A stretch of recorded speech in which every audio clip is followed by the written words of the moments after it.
And now for our opening keynote address, please welcome Jerry Storch, Chief Executive Officer of Hudson's Bay Company.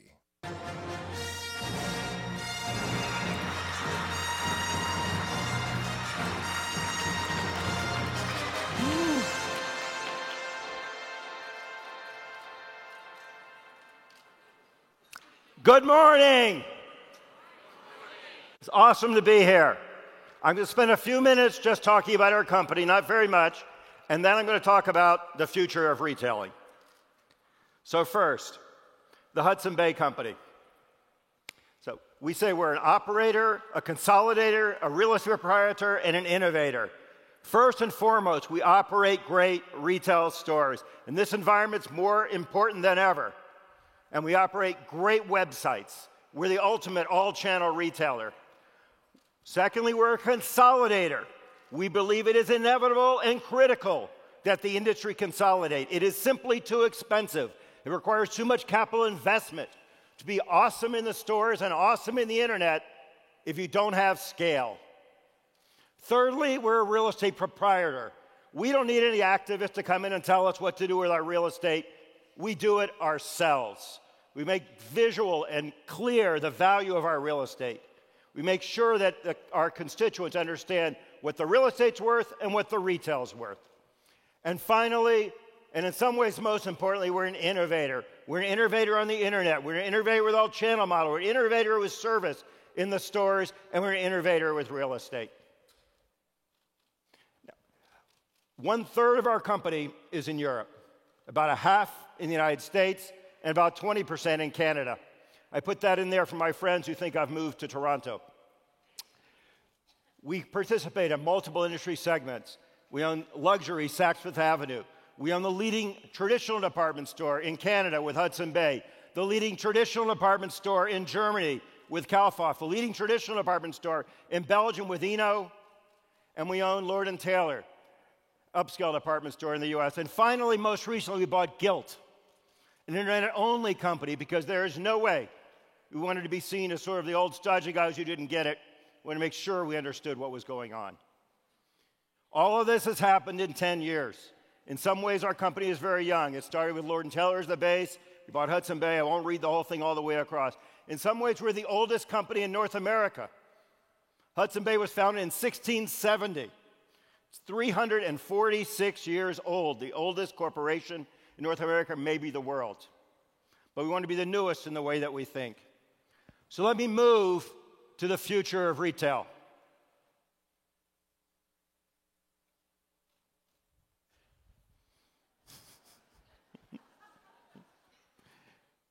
So it started. The stores were ascended in episode 1. You may remember that, the marketplace in ancient Rome, the bazaar in Egypt and Baghdad. But then episode 2, the rise of the internet. We've all lived through that. And finally, episode 3, the stores strike back. So you've all seen the narrative. In fact, it was all over the newspapers this weekend. Almost word for word, this is what everyone's saying. The internet is killing store-based retailing. Store chains need to shrink massively and rapidly. Customers prefer online shopping to stores. The future belongs to internet-only companies. Arguing with this inevitability is purely defensiveness from those who just don't get it. The only problem with this is that it's all wrong. Let's take a look at the first. The internet's killing store-based retailing. Okay. The vast majority of sales still take place in stores. The Commerce Department data that came out last week showed 90.2% of sales happen in traditional stores, only 9.8% in all of non-traditional retailing, which includes both the internet, TV shopping, everything else. Okay. Now, if you limit categories like automobiles or food, where the internet hasn't quite taken as much traction, although that might not be a fair way to look at it, the number's a little higher. You still have, only 83% of sales taking place in traditional retailing. In every article this weekend, go look, one this morning in the Wall Street Journal, Amazon's killing everyone. They're a great retailer. They're amazing, and they have 1.5% of U.S. retail sales.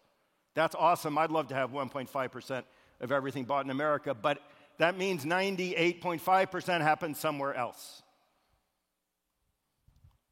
So the internet is critical. I've been on the internet, been involved in the internet. I started Target.com from zero, from the beginning. I'm a wild-eyed internet fanatic. In fact, I used to go to conferences like this 20 years ago.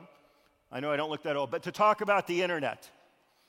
And these slides, the ones that are black like this, these are slides that are 15 to 20 years old that generally have held up well and hold the test of time. There's a few of them sprinkled in here. So the internet is transformational, yet not transcendent. So it's the most important development of our generation. I love the internet. That's a big statement.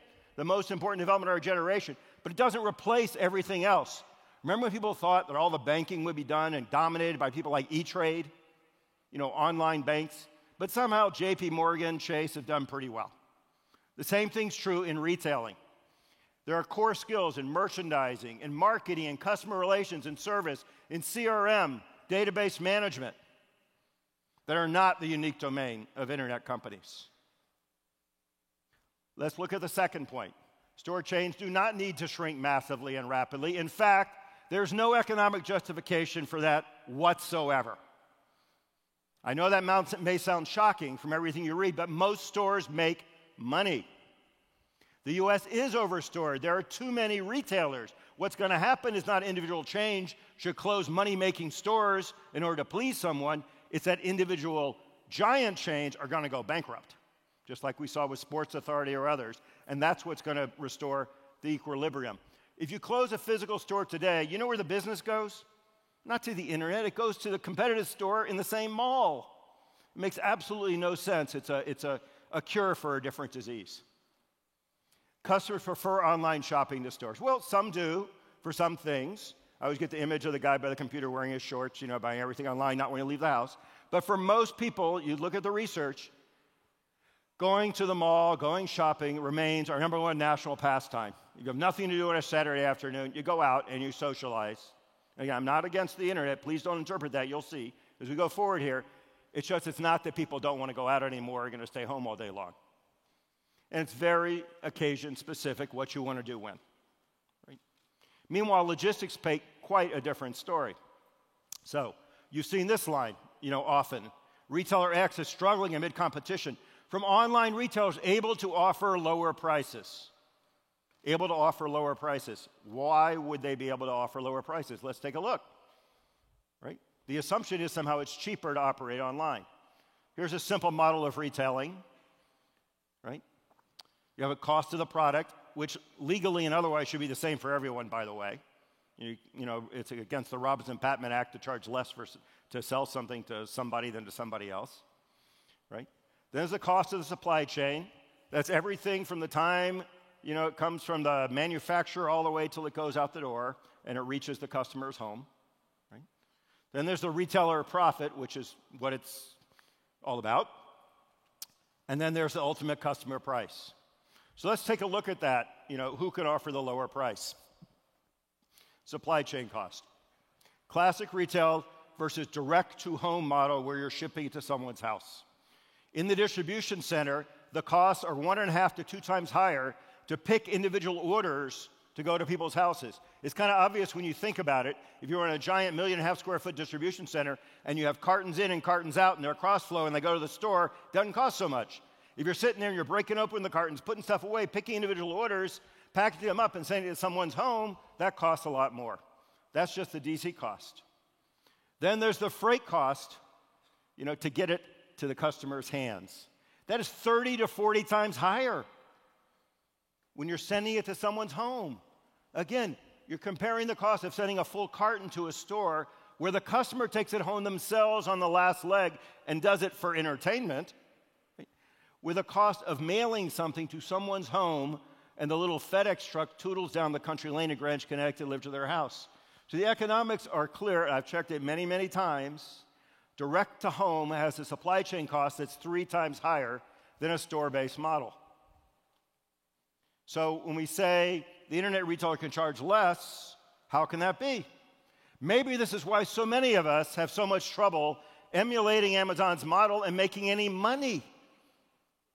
Right? It's because it's really expensive. And it's also why Amazon's had trouble making money on merchandising sales. It's a very expensive model. It is not less expensive than the store-based model. So this brings to mind another slide from 15 years ago. Anyone can sell an infinite amount of commodities below cost. I think this was actually 20 years ago. At the very dawn of the internet, some company sent VHS tapes and posted on the price at $9.99. Some of you may remember when you actually bought VHS tapes, and they tended to cost like $14.99 on sale and $21.99 regular price. So they said $9.99 VHS tapes, and they sold a lot of them. And they said, see, the internet's taking over. They're selling a commodity below cost, not making any money doing it. Anything that can be digitized, however, totally different story. It will be. And again, these slides are 15, 20 years old. And the internet will be the dominant mode of distribution. Why is that? Because none of this logistics applies there. That's why we knew back in 1993, which is the year I visited the internet. We were in a boardroom, and they said, you have to see this internet thing. And I go, how do you do it? They said, it's in our office. So I took the corporate jet to visit the internet in Chicago. It was great. Went upstairs in this tower, and there were a bunch of guys in lab coats and a green screen talking to someone in Switzerland. It was clear then, and we knew you weren't going to be selling CDs anymore or books because you could digitize it and there was zero cost of transmitting that. So the internet rules on anything that can be transmitted over the internet because there's no freight issue whatsoever. But when you get to a physical product, the internet will not dominate sales until they invent the transporter. This was the slide I wrote back then. Because then, of course, there'd be no cost. You just beam it up, right?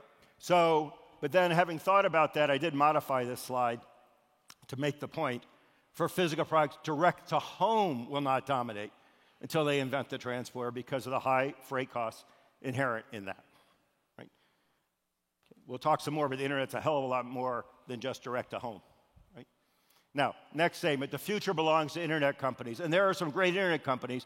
But again, I will tell you, having been there at the beginning with Al Gore, most of the companies that started back then have gone bankrupt, right? So the future doesn't belong to internet-only companies. It belongs to customer-facing brands that meet the needs of the customer, however she wants it, whenever she wants it, in a store, online, anywhere in between.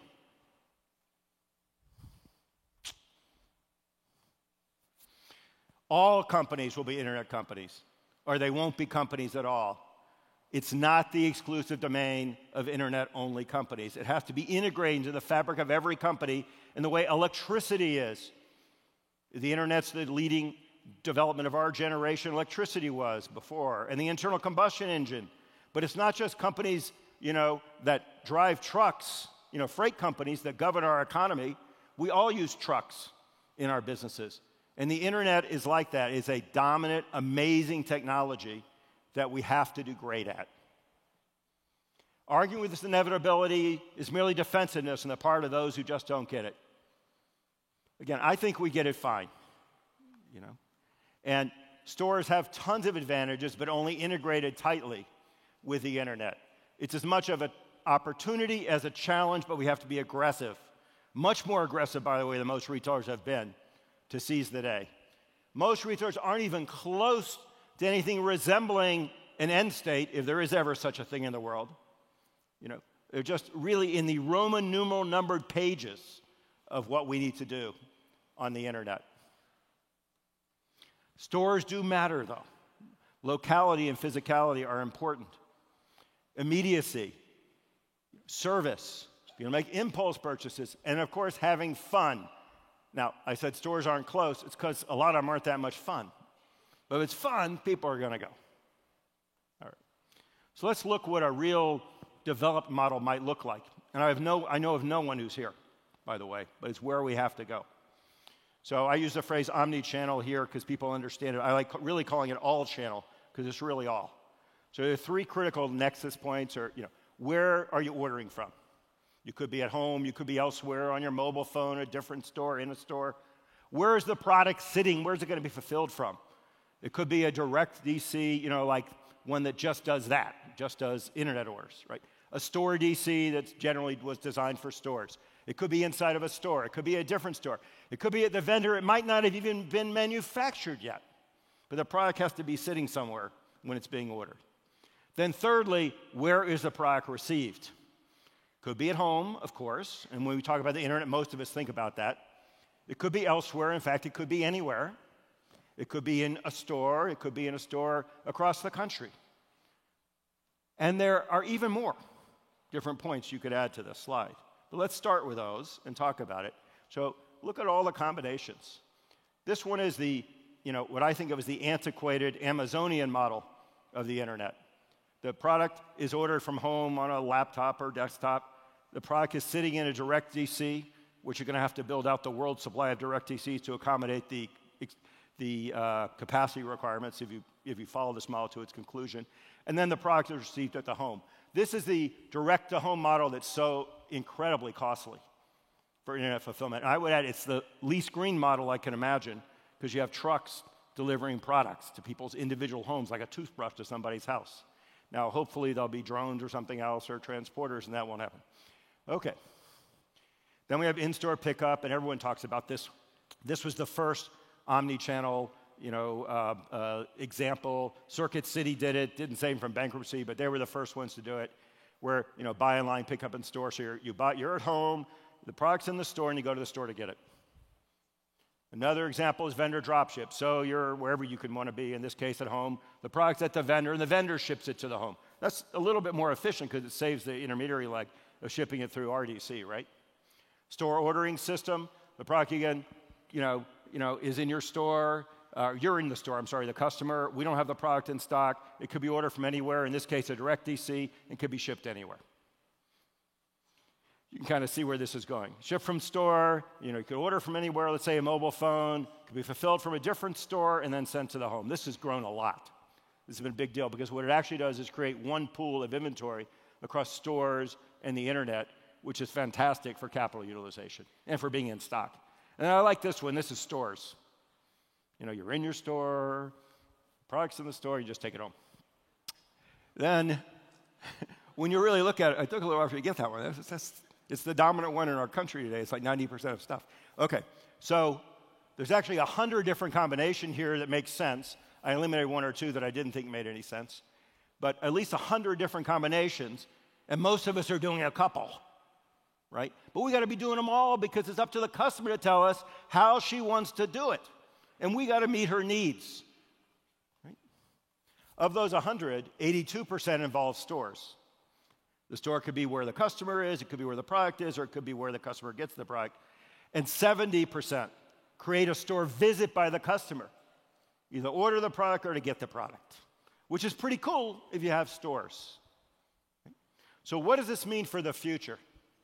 The internet will grow and be part of every transaction. It will be impossible to answer the question we all answer every day. What % of your sales are done on the internet? Because it's going to be 100% one way or the other, even if it's just to look up the details of the product, go to the store to get it. It'll be 100%. So that question becomes totally meaningless, right, in a 100-channel world, in an all-channel world. Right? What you will see, though, is stores will get a lot better at the internet and add a lot more internet. And then internet-only retailers will come to the, eventual understanding that they need physicality, that they need stores. And I see there are people here from places like Bonobos, and I don't know, hear from Warby Parker, but it's like, oh my gosh, we want stores. It's fantastic, right? So that's what you're going to see. Amazon is adding bookstores. They'll be adding more. Eventually, everyone will have everything. And it's going to be up to the customer to interface and to love the best all-channel retail brands who meet her needs as best as possible with product, service, environment, and everything. And then I don't know what episode 4 is going to be, but, it won't be in my lifetime. So we'll work on this, and it's going to be amazing. So thank you for your time today. I appreciate it.